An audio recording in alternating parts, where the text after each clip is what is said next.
श्री स्वामी समर्थ. सेवेकरांनी केंद्रात कसे वागावे ते आज आपण बघणार आहे. केंद्रात सेवेकरांनी आपापसात वादविवाद करू नयेत. केंद्रात सेवेकरांनी एकमेकांशी शांततेत व नम्रपणे सुसंवाद साधावा. जर आपल्याकडून चूक झाली तर माफी मागावी. समोरचा सेवेकरी चुकला तर शांतपणे समजावून सांगावे. परक्यांनाही आपलेसे करतील असे गोड शब्द असावे. शब्दांना आधार असावा, धार नसावी. आधार असणारे शब्द माणसं जोडायचे काम करतात आणि धार असणारे शब्द माणसं तोडायचे काम करतात. आपल्याला केंद्रात सेवेकरी जोडायचे आहेत, तोडायचे नाहीत.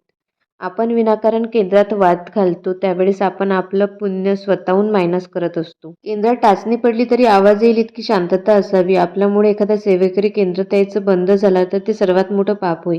माझं माईक माझंच एक ही भूमिका केंद्रात नसावी. ज्येष्ठ सेवेकऱ्यांनी केंद्रात मार्गदर्शन बनवावे. केंद्राचे मालक स्वामी आहेत ही भावना मनात असावी.